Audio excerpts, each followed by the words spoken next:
금강경은 불교의 가장 위대한 경전 중 하나입니다. 이는 대승불교의 최고 지혜를 담고 있으며 모든 부처님 지혜의 어머니이자 보살과 모든 성인들의 귀처로 존경받습니다.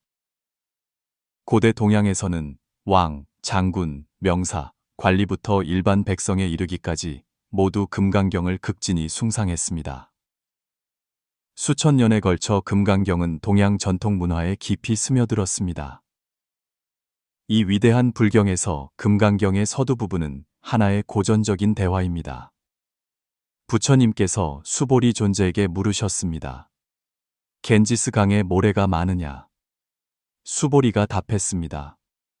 당연히 매우 많습니다. 부처님께서 다시 물으셨습니다. 만약 어떤 사람이 겐지스 강이 모래알 수만큼 많은 재물을 가져다 자선을 베푼다면 그것이 큰 공덕이 되겠느냐? 수보리가 답했습니다. 그것은 실로 무량한 공덕입니다. 부처님께서 말씀하셨습니다. 그보다 더 큰 공덕이 있느니라. 그것은 깨달음을 얻은 후 그 사람이 금강경에서 가장 정수라 할 수 있는 세 구절을 사람들에게 설법하여 많은 사람이 함께 깨달음을 얻도록 돕는 것입니다. 그것이야말로 진정으로 위대한 공덕입니다. 첫 번째 구절은 만약 보살이 아상, 인상, 중생상, 수자상에 집착한다면 그는 진정한 보살이 아니다입니다. 부처는 과거의 범부였던 사람이며 사람은 미래의 부처입니다. 모든 중생은 본래 열애와 같은 지혜와 덕성을 가지고 있으나 단지 망상 때문에 증득하지 못할 뿐입니다. 부처가 되시기 전 부처님 또한 평범한 인간이셨습니다. 그분은 모든 중생이 고통받고 있다는 진실을 꿰뚫어 보셨습니다. 그리하여 그분은 고귀한 왕위와 부유한 세속의 삶을 버리고 해탈의 길을 찾아 모든 중생을 구제하는 중책을 짊어지셨습니다.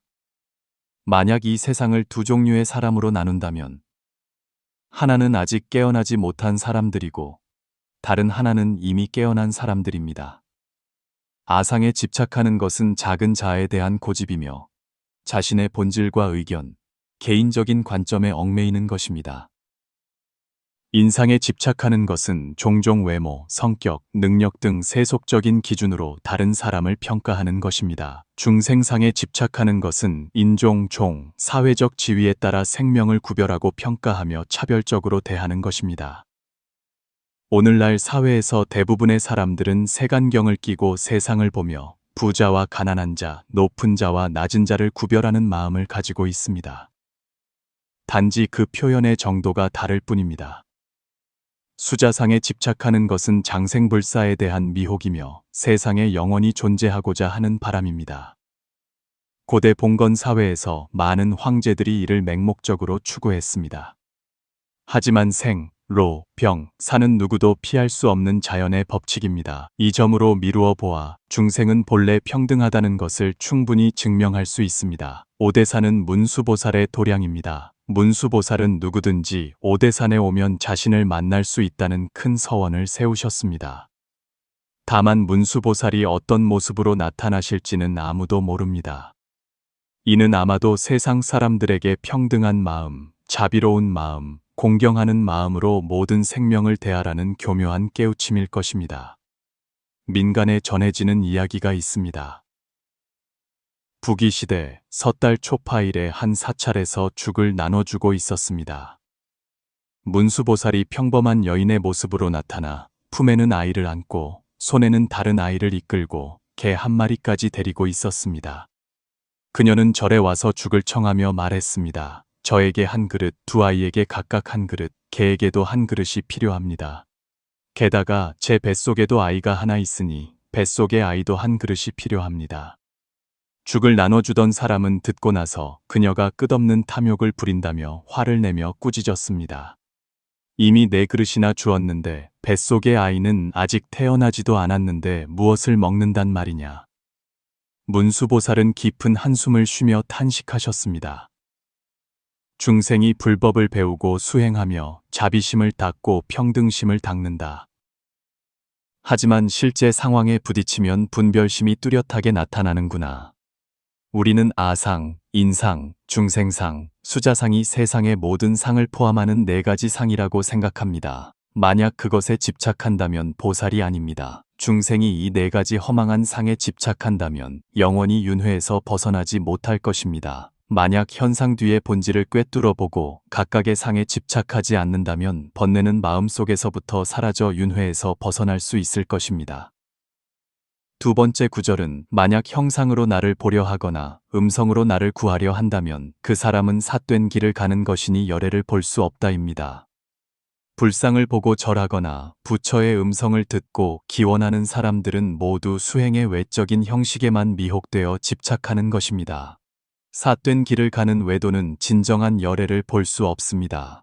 세상에는 향을 피우고 부처에게 절은 하지만 진정한 자비심이 없는 사람들이 많습니다. 표면적인 형식에만 머무는 것은 전혀 소용이 없습니다. 반대로 외적인 형식에 집착하지 않고 진실하고 선량한 마음으로 사람을 돕고 악을 징벌하고 선을 장려한다면 그 사람이 바로 진정으로 수행하는 사람이며 진정한 열애를 볼 수 있습니다. 부처는 영산에 있으니 멀리서 찾지 말라. 영산은 단지 사람의 마음속에 있을 뿐이다 라는 말은 바로 이러한 가르침입니다.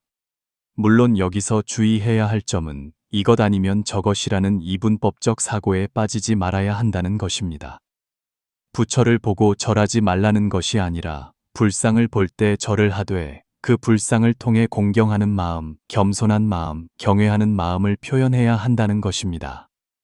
이 세 가지 마음을 갖추어야만 부처에게 절하는 것이 헛되지 않습니다. 민간에 전해지는 이야기가 있습니다. 백성들이 모두 절에 와서 보살에게 예불을 드렸지만 결국 보살도 자기 자신에게 절한다는 것을 깨달았습니다. 그들은 구하러 왔지만 보살은 세상 사람들에게 말했습니다. 남에게 구하는 것은 자신에게 구하는 것만 못하다. 이는 사람이 안으로 구하고 밖으로 수행해야 함을 보여줍니다. 문제나 번뇌의 열쇠는 모두 자기 자신에게 있기 때문입니다. 결정적인 순간에는 오직 자기 자신에게 의지할 수밖에 없습니다. 다른 사람은 단지 계시나 지도의 역할을 할 뿐입니다. 자기 자신이 모든 것의 근원입니다. 세 번째 구절은 진정한 수행은 깊은 숲이나 산속으로 들어가 세상을 멀리하는 것이 아니라 바로 이 홍진 속에서 하는 것이다. 홍진이야말로 가장 큰 도량이다입니다. 어디서든 언제든 모두 수행의 장소가 될 수 있습니다. 인생의 모든 순경은 인연입니다. 모든 사람과 사물은 우리를 단련시키기 위해 온 것입니다.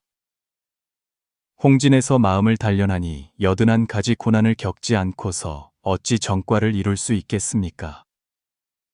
석가모니 부처님께서 말씀하시길 세계라고 말하지만 사실은 세계가 아니요 단지 그 이름이 세계일 뿐이다 라고 하셨습니다. 이 세계는 진정한 세계가 아닙니다. 우리 각자가 보는 세계는 단지 자신의 눈에 비친 세계일 뿐입니다. 1000명의 사람이 있다면 1000개의 다른 세계가 있습니다. 왜냐하면 각 사람이 세상에 올 때의 출발점이 다르고 생활 환경이 다르며 인식도 같지 않기 때문에 그들이 보고 이해하는 세계도 같지 않기 때문입니다. 다른 말로 하면 이 세계는 무수한 중생의 심념으로 만들어진 것입니다. 모든 것은 인연으로 일어나는 것입니다. 우리가 겪는 모든 일, 좋든 나쁘든 우리가 만나는 모든 사람, 좋은 사람이든 나쁜 사람이든 모두 우리를 제도하기 위해 온 것입니다. 좋든 나쁘든 고통스럽든 즐겁든 모든 것은 단지 우리가 수행하기 위한 대조물일 뿐입니다.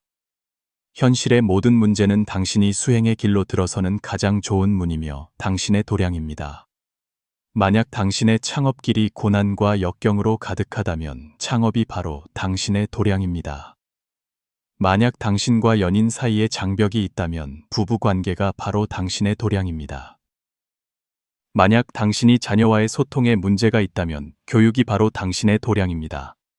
만약 당신의 몸에 문제가 있다면 생사존망이 바로 당신의 도량입니다. 모든 번뇌가 도량입니다. 감정이 솟구칠 때마다 도량입니다. 모든 두려움이 도량입니다. 도량은 당신이 인생에서 가장 고통스럽다고 느끼는 바로 그곳에 있습니다. 당신이 충동적으로 행동하고 싶을 때마다 있습니다. 당신이 더 이상 기다릴 수 없다고 느낄 때마다 있습니다. 한 사람이 모든 것은 자기 자신이 스스로에게 가져다 주어야 한다는 것을 깨달았을 때 그 사람은 이미 깨달은 것입니다. 깨달음은 진실과 본질을 꿰뚫어 보는 능력을 단련하고 세상사와 사람의 마음을 한 겹 한 겹 벗겨내어 한눈에 사람의 마음을 꿰뚫어 보고 사물의 본질에 도달할 수 있게 하는 것입니다. 그것이야말로 수많은 거짓된 상 속에서 진실을 보는 것입니다. 그렇게 되면 당신이 예전에 바라던 것들이 스스로 당신을 찾아올 것입니다. 인연 있는 사람이여, 당신과 같은 지혜로운 사람이 이 세 마디 말을 밖으로 공유하여 더 많은 사람을 도울 수 있기를 바랍니다. 그것은 무량한 공덕이기 때문입니다. 어떤 사람들의 눈에는 불법이 심오하면서도 단순하고 선의 의미를 담고 있으면서도 어딘가 어리석어 보입니다. 어떤 사람들은 불법이 한 선사가 내뱉는 공허한 말과 다를 바 없다고 생각합니다. 기러기가 높은 하늘을 지나가니 그림자가 물에 비친다. 어떤 사람들은 불제자의 삶이 오류가 있는 문장과 같다고 느낍니다. 현묘한 담론을 좋아하고 스스로를 고상하다고 여기며 신비로운 척하고 스스로를 속이며 다른 사람들처럼 평범한 삶을 살면서도 홍진을 간파했다고 말합니다. 그렇다면 불레포이란 무엇일까요? 불이라는 글자는 인도의 산스크리트어에서 음역된 것으로 깨달음과 지혜를 의미합니다. 그렇다면 법결레파이란 무엇일까요? 법은 모든 사물, 사건을 가리키며 바로 우주와 삶 속의 모든 만물을 의미합니다. 불과 법 두 글자를 합치면 우주와 인생에 대한 깨달음을 의미합니다. 만물에 대한 진정한 깨달음이야말로 우주, 삶, 그리고 그 안의 모든 것에 대한 올바른 인식입니다. 그러므로 불법은 바로 무변무한한 지혜이며 원만한 지혜입니다. 그렇다면 대체 불법은 무엇에 대해 말하는 것일까요? 한 노법사께서 말씀하시길 불법은 바로 간파하고 내려놓고 인연을 따르고 자제하며 수행하는 것이다라고 하셨습니다. 우선 처음 두 글자인 간파에 대해 이야기해 보겠습니다. 금강경에 다음과 같은 구절이 있습니다. 일체의 유비법은 꿈과 같고 환상과 같고 물거품과 같고 그림자와 같으며 이슬과 같고 또한 번개와 같으니 응당 이와 같이 관할지니라.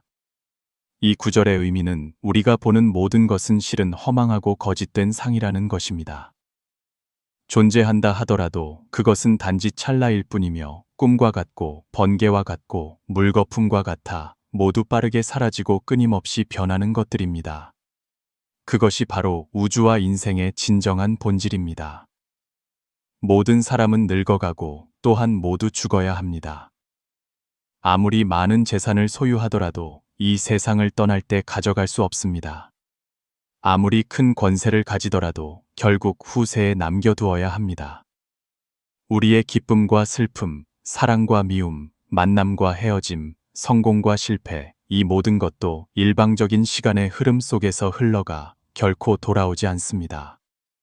반야심경의 관세음보살도 말씀하셨습니다. 색즉시공 공즉시색, 우리가 육안으로 보는 것은 진정한 존재가 아닙니다. 보통 눈으로 볼 수 없는 것이야말로 진정한 본질입니다. 이백 또한 다음과 같은 시를 남겼습니다. 깊은 풀숲은 옛날의 의관을 묻어둔 고요한 곳을 덮고 이제는 황량한 무덤이 되었네. 푸른 바다가 뽕나무밭으로 변하고 사물은 변하고 별은 옮겨가니 사람은 옛날과 같지 않네. 무상이야말로 인생의 영원한 주제입니다. 부처님께서는 소위 불법이라는 것은 실은 불법이 아니다라고 말씀하셨습니다. 불법은 즉 공입니다. 그러므로 옳고 그름의 문제는 중요하지 않습니다. 인생 또한 공이므로 모든 집착은 무의미해집니다. 왜 부처님께서는 세상의 모든 것이 공이라고 말씀하셨을까요? 현대 과학의 설명에 따르면 모든 물질은 원자로 이루어져 있고 모든 원자는 다시 더 작은 입자들로 구성되어 있습니다. 현대 과학자들이 가장 작은 입자를 극한까지 분해했을 때 그들은 놀랍게도 그것이 텅 빈 공간이라는 것을 발견했습니다. 모든 물질은 실제로 존재하지 않습니다. 그것들은 단지 보거나 만질 수 없는 에너지의 한 형태일 뿐입니다. 물질은 바로 에너지입니다. 이것은 아인슈타인이 인류에게 한 가장 큰 공헌이기도 합니다. 그는 우리에게 물질이 단지 에너지의 한 존재 형태임을 밝혔습니다. 이 세상의 만물은 모두 에너지로 형성되어 있습니다. 그것이 돌이든 나무든 책상이든 의자든 당신과 나, 심지어 우리의 눈, 코, 귀까지 모든 것이 에너지입니다. 우리 손을 예로 들어봅시다. 손은 뼈, 근육, 혈관, 신경 및 기타 조직으로 구성되어 있습니다. 각 조직은 다시 세포로 구성되어 있습니다. 세포는 분자로 만들어집니다. 분자는 다시 원자로 만들어집니다. 원자는 원자핵과 그 주위를 도는 전자로 구성됩니다. 원자핵과 전자 사이의 상대적인 거리는 매우 큽니다. 만약 원자핵을 콩알만 하다고 비유한다면 전자는 겨자씨만큼 작고 전자가 원자핵 주위를 도는 방향은 축구장 전체 크기에 해당할 것입니다. 전자와 원자핵 사이의 공간을 제거한다면 지구의 크기는 농구공 하나 크기로 줄어들 것입니다. 만약 양성자와 중성자 안의 쿼크 사이의 공간을 계속 제거한다면 지구는 세균 한 마리 크기가 될 것입니다. 다른 말로 하면 미시적인 관점에서 보면 우리 손은 거의 텅 비어 있고 실제 물질은 거의 없습니다. 우리가 살고 있는 지구도 단지 농구공 하나 크기이거나 세균만큼 작으며 입자 사이의 공간이 팽창한 결과입니다. 우리가 물질로 보는 모든 것은 실제로는 전자가 극도로 빠른 속도로 원자핵 주위를 돌면서 만들어내는 환영일 뿐입니다. 만약 불법의 공개념을 원자나 양자 관점으로 설명한다면 다소 억지스러울 수 있습니다.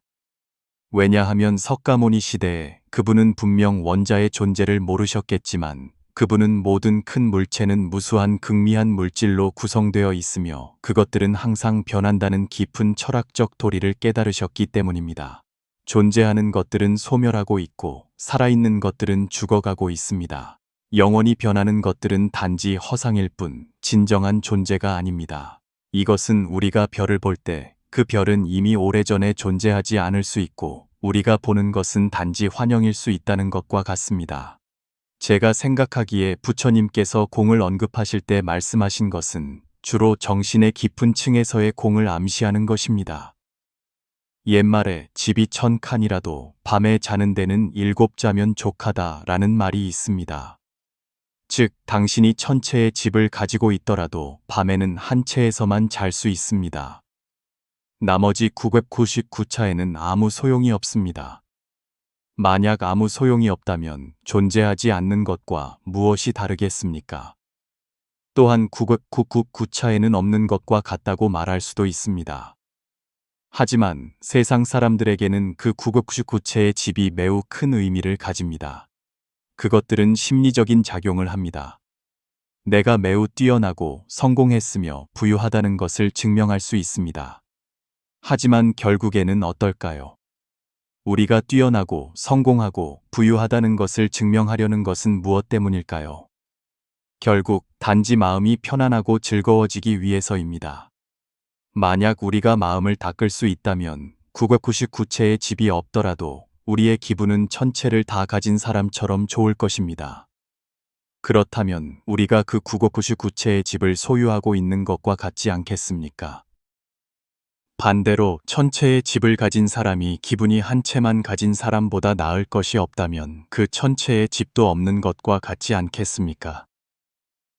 또한 그 999채의 집은 존재하지 않는 것, 즉 공이라고 말할 수 있습니다. 그러므로 정신적인 측면에서 볼 때 물질은 상당 부분 공입니다. 한 사람이 자기 집이 너무 작아서 행복하지 않다고 불평했습니다. 그는 20만짜리 집에서 40만짜리 집으로 이사했고 1년 동안 행복했지만 그 후 다시 행복하지 않았습니다. 결국 그는 넓은 땅이 딸린 큰 빌라로 이사했습니다. 이제 그는 다시 행복하지 않다고 느끼기 시작하는 것 같습니다. 이것은 다른 관점에서 보면 큰 집은 단지 허상이며 바다 가운데의 환영과 같아서 사람들에게 그들이 진정으로 원하는 것을 가져다 줄 수 없다는 것을 보여줍니다. 집을 옮기는 것은 실제로는 사람의 심리 상태를 전환하는 것입니다. 만족할 줄 모르는 마음은 어디로 이사하든 여전히 만족할 줄 모르는 마음입니다. 마음이 만족할 줄 모르면 큰 집이 있어도 없는 것과 같습니다. 만약 마음가짐이 변하지 않는다면 더 큰 집으로 옮겨도 사람은 행복을 느끼지 못할 것입니다. 이것이 바로 불교가 사람들에게 우주와 인생의 진상을 간파하고 세상의 모든 것이 단지 바다 가운데의 환영일 뿐임을 간파하라고 가르치는 이유입니다. 사람이 배불리 먹고 따뜻하게 입게 되면 그들에게 가장 필요한 것은 감정적인 만족입니다. 다른 말로 하면 심리적인 만족입니다. 마음이 만족하면 물질적 필요도 충족됩니다. 마음이 원만해지면 작은 집에 살아도 큰 집에 사는 것처럼 느낄 수 있습니다. 세상의 모든 것이 공이라는 것을 간파하면 사람은 더 이상 허망한 것을 추구하지 않게 됩니다. 그들은 내면으로 돌아가기 시작할 것입니다. 오직 내면으로 들어와 자신을 향상시킬 때 사람은 진정으로 새로운 만족감을 느낄 수 있습니다. 간파하고 나면 사람은 어깨에 짊어져서는 안 될 짐을 주도적으로 내려놓을 수 있습니다. 그것이 바로 부처님께서 말씀하신 내려놓음입니다. 마음속 세속의 짐을 내려놓으면 사람은 더 가벼워지고 지혜도 열리게 될 것입니다. 오랫동안 억압되었던 뇌세포들도 깨어날 것입니다. 더 높은 차원의 뇌 공명파와 마음이 작동하기 시작하여 천인합일의 경지에 이르게 됩니다.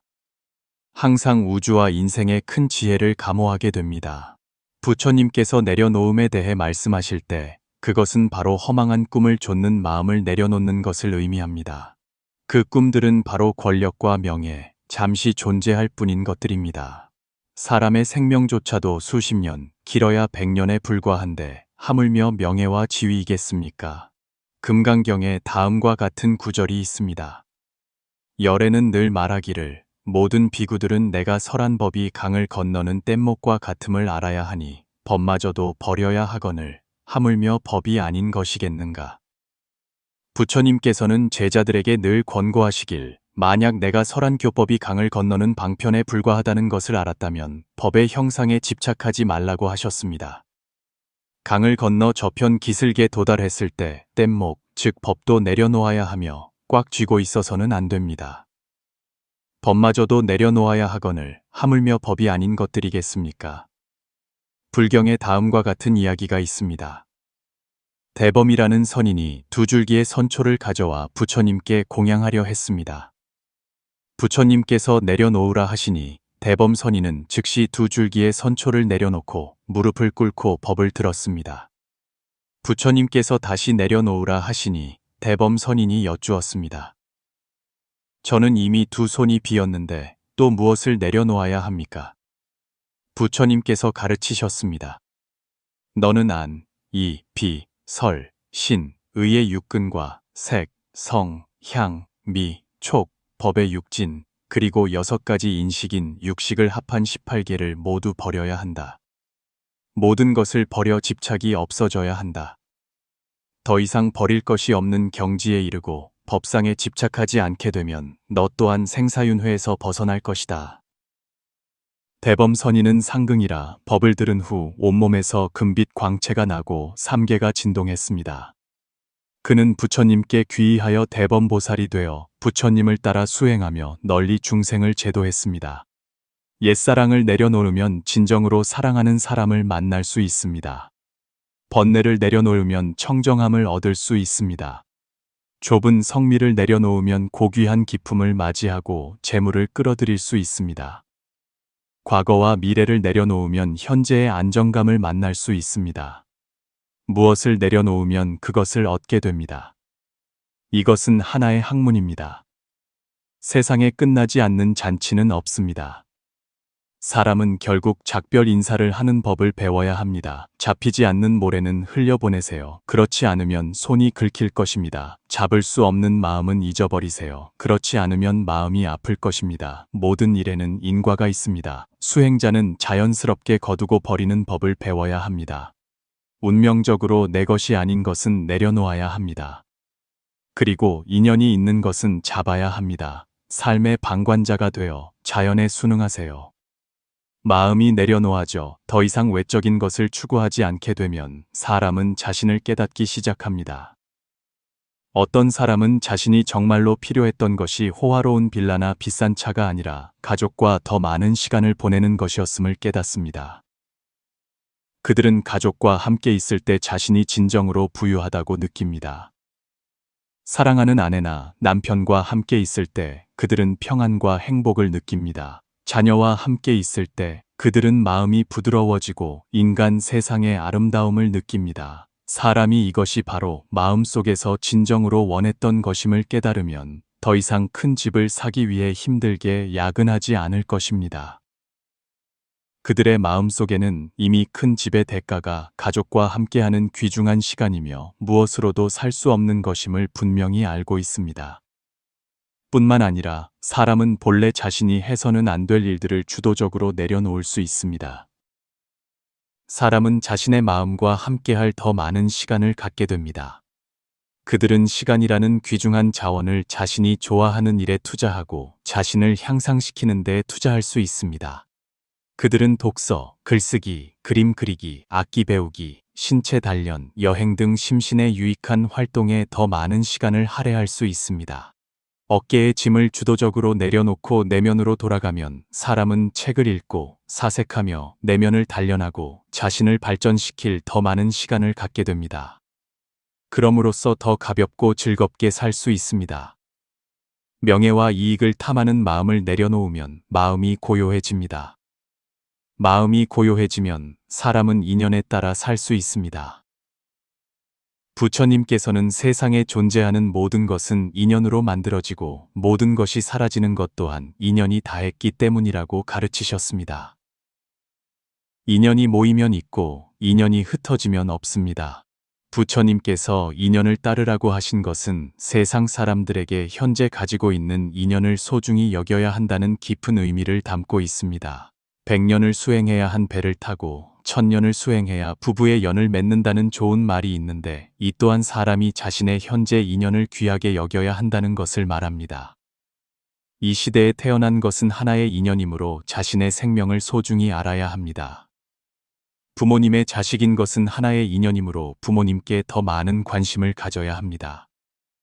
누군가의 남편이나 아내인 것은 하나의 인연이므로 배우자를 더 많이 이해해야 합니다. 자식의 부모인 것 또한 하나의 인연이므로 자식에게 한 부분의 사랑과 관용을 더 주고 한 부분의 잔소리와 꾸지람을 덜어야 합니다. 인연은 사람이 원한다고 해서 가질 수 있는 것이 아닙니다. 자신이 가진 현재의 인연을 소중히 여길 줄 알면 사람은 그 인연들을 잘 대하고 온전히 즐기는 법을 알게 될 것입니다. 인연이 끝날 때도 너무 슬퍼하거나 후회하지 않을 것입니다. 인연이 다하면 아무리 붙잡고 싶어도 붙잡을 수 없습니다. 인생에서 뜻대로 되지 않는 일은 늘 일어납니다. 실직은 그 일과의 인연이 끝났다는 의미입니다. 슬퍼하지 마세요. 당신과 인연이 있는 일이 앞에서 기다리고 있습니다. 좋은 친구가 떠나가고 더 이상 교류가 없습니다. 그 떠남에 너무 슬퍼하지 마세요. 인연이 다한 것입니다. 붙잡아도 소용없습니다. 가족이 세상을 떠났습니다. 한동안 슬퍼한 후 자신에게 인연이 다했다고 말해주세요. 그 떠남은 하늘의 뜻입니다. 그들을 보내주세요. 나는 여전히 잘 살아가야 합니다. 인연을 따른다는 것을 할 수 있게 되면 사람은 삶에서 아직 갖지 못한 좋은 것들을 갈망하지 않을 뿐만 아니라 현재 자신이 가진 모든 좋은 일에 기뻐하고 감사할 줄 알게 됩니다. 그리고 삶의 뜻대로 되지 않는 일이 생기거나 불행한 사고가 발생했을 때도 사람은 평온한 마음가짐으로 인연에 순응하며 삶을 마주할 것이고 심리적으로는 더 이상 돌이킬 수 없는 고통스러운 기억에 얽매이지 않는 상태에 도달할 수 있습니다. 인연을 따른다는 것을 할 수 있게 되면 사람은 감정의 짐을 내려놓을 수 있습니다. 그들은 역경 속에서도 평온한 영혼을 유지할 것입니다. 인연을 따를 때 사람은 온 마음과 정신을 다해 이 세상의 아름다운 삶을 즐길 수 있습니다. 왜냐하면 마음가짐이 변했기 때문입니다. 우주의 큰 지혜로 인생을 바라봅니다. 각자 자신도 드넓은 바닷속의 한 방울 물방울일 뿐이니 가볍고 자제롭게 살며 자신의 인생길을 온전히 걸어가세요. 자아를 간파하고 내려놓을 줄 알며 인연에 따라 살게 되면 사람은 매우 자유롭고 편안하게 살게 됩니다. 그렇다면 자제란 무엇일까요? 금강경에 다음과 같은 구절이 있습니다. 응당 머무는 바 없이 그 마음을 내라. 이는 청정한 마음을 내라는 의미로 색에 머물러 마음을 내지 말고 성, 향, 미, 촉, 법에 머물러 마음을 내지 말라는 것입니다. 집착하지 않기 때문에 진심을 낼 수 있는 것입니다. 머무는 바 없다는 것은 아무것도 하지 않는다는 의미도 아니고 아무 생각도 하지 않는다는 의미도 아닙니다. 머무는 바 없음은 마음을 일으키고 생각을 움직이는 것을 방해하지 않으며 가고, 서고, 눕고, 앉는 등의 행위를 방해하지도 않습니다. 한 번은 육조 해능이 두 스님이 바람이 움직이는 것인지 깃발이 움직이는 것인지를 두고 논쟁하는 것을 보았습니다. 논쟁은 끝이 나지 않았습니다. 해능이 말했습니다. 바람이 움직이는 것도 아니요, 깃발이 움직이는 것도 아니며 바로 그대들의 마음이 움직이는 것입니다. 마음이 한 번 움직이면 망념이 생겨나고 인생은 자제와 청정함을 잃게 됩니다. 머무는 바 없이 그 마음을 내어 심령을 고요하고 깨끗하게 유지하면 인생이 진정으로 자제로워집니다. 생각이 있으되 생각에 집착하지 않으면 모든 생각이 열애의 화신이 됩니다. 상을 보되 상에 집착하지 않으면 상이 상이 아님을 보는 것이 바로 열애를 보는 것입니다. 마음이 외경에 끌려가지 않으면 청정한 본체가 자연스럽게 드러납니다. 옛날에 다음과 같은 이야기가 있습니다. 한 어부가 강가에서 햇볕을 쬐고 누워 있었습니다. 한 사업가가 와서 그에게 돈을 빌려 배를 사고 몇 년이면 빚을 다 갚고 그 후 사업을 확장한 다음 은퇴하여 매일 강가에서 햇볕을 쬐며 행복하게 살라고 권했습니다. 어부가 되물었습니다. 그럼 지금 제가 뭘 하고 있는 거죠? 자제란 사람이 자신과 주변 환경을 완전히 받아들이고 자신이 가진 모든 것에 만족하며 몸과 마음 모두에서 자유에 도달했을 때의 지속 가능한 생존 상태입니다. 현대인 대부분이 몸과 마음이 지쳐 사는 이유는 인과 법칙을 이해하지 못하고 이룰 수 없는 것을 추구하며 물질의 노예가 되어 자신도 모르게 모든 것이 이미 정해져 있다는 것을 모르기 때문입니다. 간파하고 내려놓고 인연을 따르는 세 가지를 해내면 사람은 심신이 자제로워질 것입니다. 자제롭게 사는 사람은 어떤 환경에 있든 삶의 기본적인 필요만 충족되면 안정되고 만족스러운 내면을 가질 것입니다. 한 사람이 자제로운 마음을 갖게 되면 마치 물 만난 고기처럼 큰 강에 있든 작은 시냇물에 있든 그 안에서 편안하게 헤엄칠 수 있습니다. 물론 자제로운 마음을 갖게 되면 사람은 진정으로 자신이 누구인지, 무엇을 할 수 있고 무엇을 할 수 없는지, 무엇을 진정으로 좋아하는지, 무엇을 하고 싶지 않은지를 알게 됩니다. 자제로운 마음을 유지하고 자제로운 삶을 살기 위해 그들은 진정으로 좋아하는 일을 주도적으로 찾고 찾을 능력이 있습니다. 그런 사람들은 사회나 누군가를 만족시키기 위해 자신이 좋아하지 않는 일을 결코 하지 않을 것입니다. 공기, 음식, 물, 그리고 생존을 위한 몇 가지 간단한 물질적 조건만 있으면 됩니다.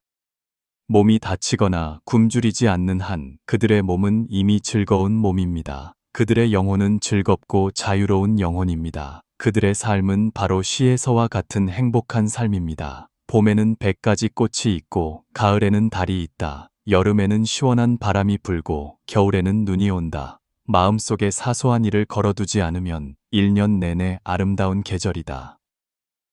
우리는 마지막 두 글자인 수행에 대해 이야기해 보겠습니다.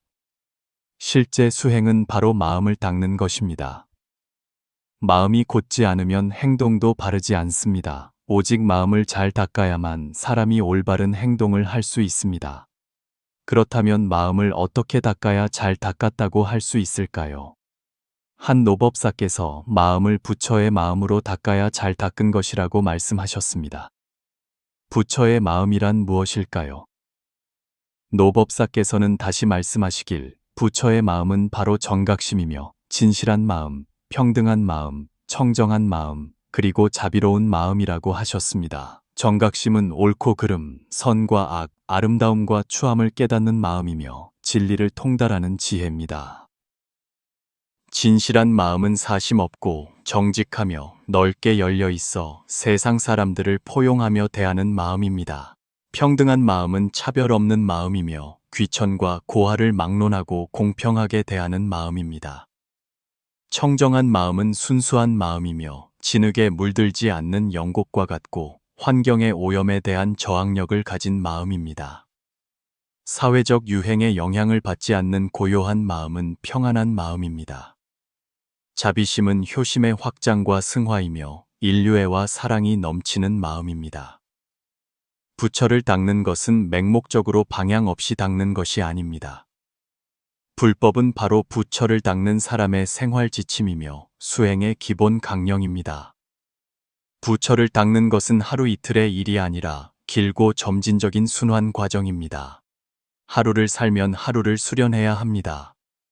불법에 따라 자신을 닦기만 하면 사람은 점차 홍진을 간파하게 될 것입니다. 한 층을 간파하면 한 층을 내려놓을 수 있습니다. 10층을 간파하면 10층을 내려놓을 수 있습니다. 일단 범부의 마음을 부처의 마음으로 바꿀 수 있게 되면 사람은 완전히 미혹을 깨고 깨달음을 열게 될 것입니다. 그런 사람은 부처님께서 말씀하신 삶을 살 수 있을 것입니다. 지혜와 예술로 가득한 삶, 선의 풍미가 가득한 삶. 비록 홍진에 있지만 영혼은 선경에 있는 듯한 초범탈속한 삶. 인연 있는 분들, 오늘 내용은 여기까지 나누겠습니다. 오늘 이 영상이 여러분께 유익한 점이 있었다면 좋아요를 눌러 저를 응원해 주십시오. 아래 댓글로 여러분의 소감을 남겨주시길 바랍니다. 아직 구독하지 않으셨다면 오른쪽의 구독 버튼을 눌러 저희와 더 깊은 인연을 맺어 주십시오. 지혜를 나누고 선한 지식을 전파하는 것은 공덕이 무량합니다.